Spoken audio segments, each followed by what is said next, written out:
Let me tell you something. If a drug dealer can bring me to Islam, a Muslim who sold drugs as a profession can bring me to Islam, no one has an excuse. No one has an excuse whatsoever. Whatsoever. The only thing he did was he knew he wasn't qualified, so he didn't tell me about what he didn't know. He told me where to go to get the right information. He made sure I went somewhere where I could get the right information. So there is no excuse for us. And as a side note, I want to tell you something. Now, I'll come back to it. Number three, these people are ignorant. They are all jahil. They're ignorant. Right? These dirty kuffar. I don't even want to touch them. We don't even get near them. They're all stupid and ignorant. I'm not going to go around fighting with people all day long to try to give them this pill. How do we know? How do you know? How do you know? How do you know what Allah wishes for a person? Has Allah given you that depth and breadth of knowledge that you know what is in the hearts of people? Can you look in them and see their breast? There was one companion who thought like this. He was chasing a man up a tree to kill him. And the man said, La ilaha illallah Muhammad Rasulullah. And he killed him anyway. And he told the Prophet ﷺ what happened, and the Prophet got very angry and said, did you cut open his chest and examine his heart to see if he was sincere? We have no right to judge what the people will do. We have no right to judge what the people will do. If we have people like Umar ibn al-Khattab, who was so ignorant and so backwards and so gone that he was ready to take the life of the Messenger of Allah sallallahu alaihi wasallam, and Allah decided that day to give him hidayah, then no one is without. No one is too far gone. No one is too far gone. No one is too out there. No one is too crazy. No one is too ignorant to be given this message of Islam. We need to do our job. We need to do our job. Because let me tell you why. Islam is an amana. It is a trust. This deen is a trust. Allah says it is a trust when He says that we offer this trust. What is that trust? That trust is al-Islam. The free will between choosing a right and wrong and worshipping Allah. Allah said He offered this trust to the heavens and the earth, and they refused it. But mankind, they accepted it, and they themselves were wrong unto themselves. It is a trust. Islam is a trust. What is the key thing about trusts? Amanas, they will be questioned about. Everything that is a trust, Allah will question you about it on the Day of Judgment. And know for sure that Islam is a trust. Allah will ask you how you dealt with Islam, whether you lived up to its obligations and its fulfillments and its laws and its regulations, and what did you do about those who didn't have it. What did you do? What did you do? Because Allah says very clearly, Allah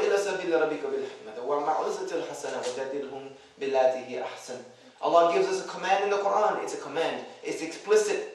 Call into the way of your Lord with wisdom and with preaching, and discourse with them in a way that is best. It is a command from Allah, so we will be questioned about this. How are you going to feel on the Day of Judgment when your neighbor, whom you knew for 10, 15, 20 years, the man that you did business with, your business partner, your co-worker, whom you never told them about Islam, when Allah resurrects them and they see you, but maybe they see you and tell you, you know what, Ahmed, you knew me for 20 years. You knew me for 20 years and you never ever told me there was going to be a day like this. You never even warned me. You never warned me. You never even mentioned it to me. You never told me there was an Allah that I should worship. You never told me that Allah wanted me to live my life according to Islam, and there would be a day that I'll have to answer for my deeds. I'm going to complain to Allah about you. They will complain to Allah about this ummah. They will, because there's no more prophets to come. They're going to complain. They can't complain that Allah didn't send them a messenger, because Allah did send them a messenger. Muhammad sallallahu alaihi wasallam is rahmatul lil alameen. But he's gone. His words have stopped coming. We have them just contained in the Quran and the Sunnah, the words of Allah Azza wa Jalla and the teachings of Muhammad sallallahu alaihi wasallam. So who does that responsibility fall on now? Us. So we will be questioning. These people will complain that all these Muslims, 1.2 billion of them in the world, 1.5 billion of them in the world, and none of them told me anything about Islam. I probably met 20, 30, 40, 50, maybe 100 of them in my lifetime. And not a single one of them took the time to just say, look, here's the pill, that if you take it, you will not suffer anymore in this life, nor in the next life. Everything will be gone. and the next life you will be pleased, and Allah will be pleased with you. We don't take this opportunity and do this. We don't fulfill the commands of the Messenger of Allah sallallahu alaihi wasallam. When he said in his final farewell sermon, what did he say? He said, convey this message to those that are not here. For verily it may be that the people who hear me last may understand me better than those who are here with me today. And then what did he say? I want to tell you the whole story, but we don't have time. Then what did he say? He pointed to the heavens and he said, "Oh Allah, bear witness that I have indeed conveyed your message." And then what happened? What happened? Allah revealed a verse in the Quran that said what? "This day have I perfected your religion for you, and have I completed my favors upon you, and I have chosen for you Islam as your deen." Allah completed this entire deen to humanity. The entire deen, his entire way of life for humanity was completed upon the statement of the Messenger of Allah sallallahu alaihi wasallam to convey the message, to convey it. This is how weighty and important this message is. And before our Rasul sallallahu alaihi wasallam made this statement, Allah revealed to him a verse saying that, "O Prophet, convey my message. And if you do not convey the message, you have not conveyed my message at all." Meaning that the farewell sermon was so important that if our Rasul sallallahu alaihi wasallam left it out, he failed as a prophet. So it was very important what he said. And his last statement was to convey this message. This is a job. It is a job. It is an obligation of every single Muslim to give Islam. Da'wah in this time and situation is fard ayn, according to all the majority of the ulama. Da'wah ilallah, and calling to Allah is fard kifaya in the general sense. In the general sense. That means that if there's enough people doing it in a good manner, in a good enough way, that it can be said that the message of Islam is being spread properly, then khalas, the rest of the people can do what they need to do. But we know that's not happening, so automatically it falls to being a fard ayn obligation. But when Islam is under attack, when the message of Islam is under attack, when Allah subhanahu wa ta'ala is being tarnished, his name and who he is just being dragged in the streets, when the Messenger Muhammad sallallahu alaihi wasallam and his character is being tarnished and people are calling him all these awful and ridiculous names, and our sisters are being abused and our brothers are being killed and slaughtered throughout the world, da'wah for sure is fard ayn, without a doubt. There's no question to that matter. That calling people to tawheed and telling them the truth about Islam is our job. When we don't do it, I'm guaranteeing you, we're in sin. We're in sin. We're accumulating sins day after day after day after day, abandoning this mission. But I don't want to just continue to scare you. I'm going to tell you the good thing, the good news about the best job in the world and why it's the best job in the world. Have any of you ever heard of a pyramid business? This is my last thing and I'm done. Have any of you ever heard of a pyramid business? It's big in the States. I wish I had a board and I would show you. A pyramid business, I want you to just imagine this for me. Let's say you have a circle here, and that represents me. And let's say I'm selling water. I sell water. This is my business. And I get two people to start selling water for me, right? So now you have two lines and two more circles. I'm building a little triangle now. Now when those two people sell water, they make money. And guess who else makes money? I make money because I got them started. Now let's say those two people hire two more people. So now you have 4 lines and 4 circles at the bottom. Now the two people above them are making money off the water they sell, and I'm making money off the water they sell. So now money is trickling up to me.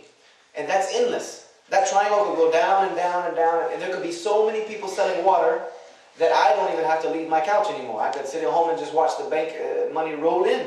Do you understand the concept now? This is a pyramid business. I get people involved and I just reap the rewards and benefits. You know, da'wah is the best pyramid business that exists. The best pyramid business that exists. Why? Why? Because our Rasul sallallahu alayhi wa sallam said in an authentic hadith that those who call to guidance, those who call people to guidance, receive the reward of the one who is guided, without the reward of the guided one being lost. What does that mean?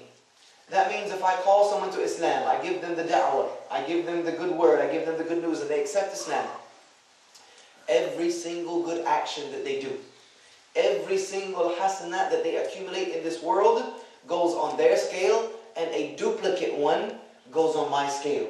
So when they pray, it's like I prayed. If they get up in the middle of the night and pray to Allah subhanahu wa ta'ala in Qiyam al-Layl, It's like I prayed, even if I'm asleep in my bed. And let's say that person calls 2 more people. Now he's getting the reward of the 2 people he called, and I'm getting the reward of all 3 of them. Because the initiation started with me. And that pyramid can go down and down and down and down. It's endless. Until one day you can stand before Allah subhanahu wa ta'ala on the Day of Judgment. And you can see these huge mountain of deeds being brought. Huge! Let's say the first person you gave da'wah to became the next Yusuf Estes. The next Zakir Naik. The next person that goes across the globe giving da'wah and calling hundreds of thousands, if not millions of people to Islam. And you die, and on the Day of Judgment, all of a sudden, there's this huge mountain of deeds being brought. There's enough deeds for like 50 lifetimes. And you're saying to yourself, and you're telling Allah, Ya Allah, where did these, this has to be a wrong. I couldn't do enough deeds to do this in a lifetime. There's no way I could have done this. And then Allah will remind you about that day you talked to that young man about Islam. You remember that day on the bus? You remember that day at the coffee shop? You remember that day at work that you told that man about Islam? He did all of this for you. This is the reward for what you have done. And because of that, you could never do enough bad deeds. Never do enough to overcome what is being done for you. This is the best business. This is the business of hasanat. There's no better business than you're putting away deeds that do not deteriorate. Wealth and money and accumulations in this world, they fade away. They fade away.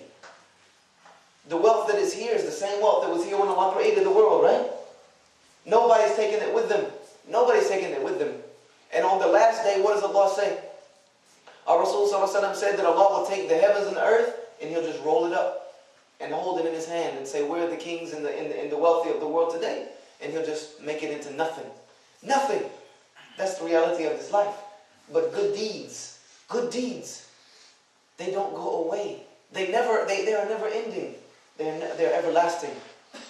So this young man who gave me da'wah in 1998, he was a Muslim who sold drugs. He's a Muslim who sold drugs. He was not a good Muslim at all. He prayed and that was about it. I used to see him pray. I didn't know what the heck he was doing. But he was not a good Muslim at all. But you know what I always say? I always make dua to Allah that if I don't know what happened to him. Wallahi, I don't know. He went to jail before I accepted Islam. I think the day I accepted, 3 days before. I always make dua to Allah, and this may be true, that if he dies with La ilaha illallah in his heart, and obedience to Allah and His Messenger, I hope that what I can do in my life, and what the other people whom I have helped come to Islam can do in their life, I hope that we can do more good deeds than he can ever do, bad deeds in a lifetime. Because I hope that he can stand before Allah on the Day of Judgment and be forgiven because of what I can try to do. And I hope that he can be reminded. You remember that one day in your home that you told that young man to go to that mosque? That erased every bad deed you've ever done in your life. What kind of business is this? When I first learned about this business, I said, what? I'm in. Where do I sign? Where do I sign? Sign me up. This is the business to be in.